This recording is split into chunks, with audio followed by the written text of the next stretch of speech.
This is a pine siskin. They don't normally spend a lot of time outside of northern Ontario. Even in the wintertime, they stay up there. But if the pine crop is not big enough, they show up further south. If it's the pine crop is not enough pine cones up in north, they'll move down. And we have heavy pine cones this year, and we've got pine siskins all over. Cute little birds. This is not a pine warbler. Steve gave me this one. I said, no, Steve, and that's Bird Buddy labels your birds for you. It will tell you, here's what I just saw. I said, no, that's not. That's a pine warbler. We have seen a pine warbler at our feeders, but that's a goldfinch. The beak is all wrong. Okay, I put our tools in priority order. We'll see how many of these we can get through.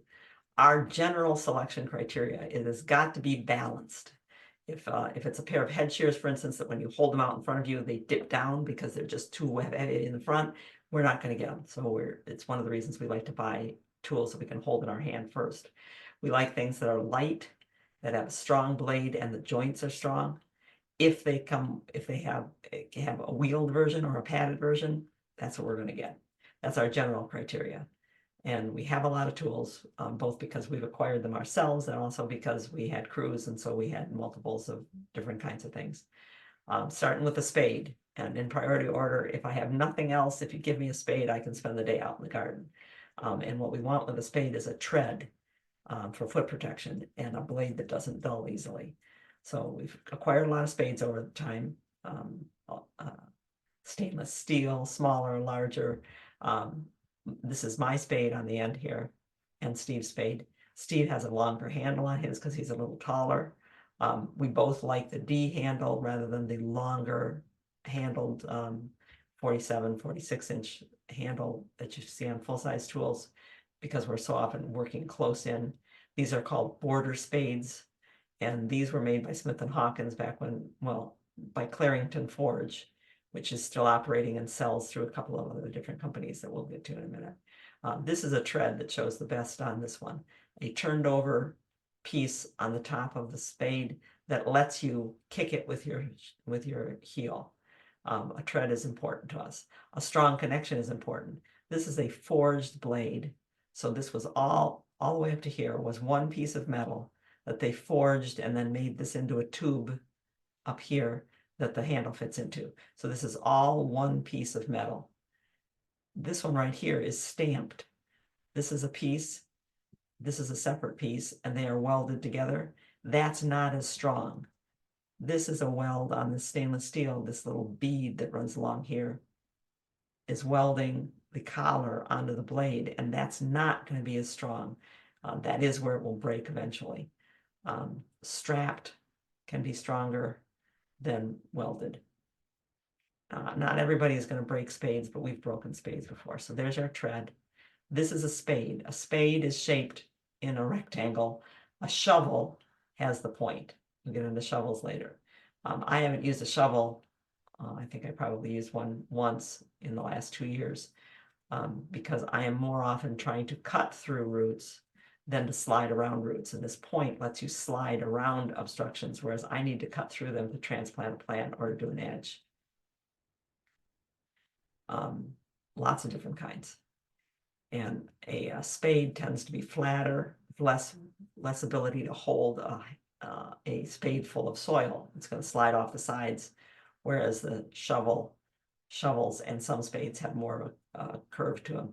So I want to pick it up and try it and see if it's too straight. I don't want it, but I want straight to use for edging and for cutting through things. And I like an edge that holds. So this edge is one that at least once a year, and for me more often than once a year, I'm going to use a file to take the burrs out of that edge, because any place that I hit a stone, I can see a place right there, that becomes a drag on cutting through sod or anything else that you're doing. And we're going to be doing tool cleaning and sharpening at the Waterford Library the second Wednesday in January. And we're going to broadcast that this time and take questions and make it a live program. So Wednesday evening, January, might be the 12th, the second Wednesday in January. Plan to join us. There are lots of spades out there. A.M. Leonard probably has 16 different spades.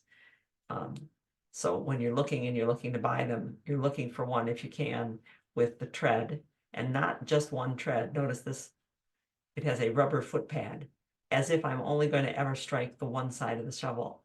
If you are going to stay healthy as a gardener, then you need to kick with your left foot sometimes and kick with your right foot sometimes.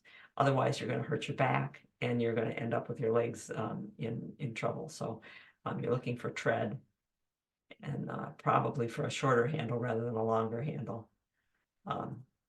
This one by Razorback is one that we have purchased and has held up very well. So we think that and A.M. Leonard carries the Razorback line. So their own tools, A.M. Leonard tools and Razorback are good spades.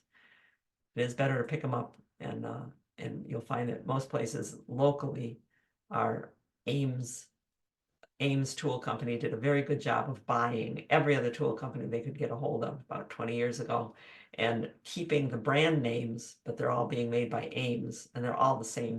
They're all the same product, really. So it's better to go to A.M. Leonard or someplace where you can buy and get different kinds of blades. You can buy long handles. We don't think that these composite handles, so this blue one is one of the fiberglass composites, we don't think they're worth it for your normal gardener. They're stronger, less likely to break, but we've only broken 2 wood handles on good spades in 40 years. They don't break that much for the kind of stuff that we're doing. And they do add weight. The composites tend to be heavier than the wood, and we're looking for lighter weight. Radius Tools, another local company based in Ann Arbor, or started in Ann Arbor anyway. We do like the padded handles. I have been dissatisfied with and have talked to the owner of the company and been told to try again. They break at that weld. And I'm not moving big stones anymore for the most part, but I do wrench back on spades and forks. And I was told by the owner, he said, well, just, they're a lifetime guarantee, just turn it in and get a new one. I said, I don't want to have to leave my garden and go get a new spade. And why would I want to get a spade that broke once and get it again? So I will try them again maybe this year and we'll see how it goes. The stainless steel, we don't feel is probably worth it, but the strap type connection is a good thing to have. Stainless steel is probably not going to be, it's going to be heavier than anything else that you'd be using.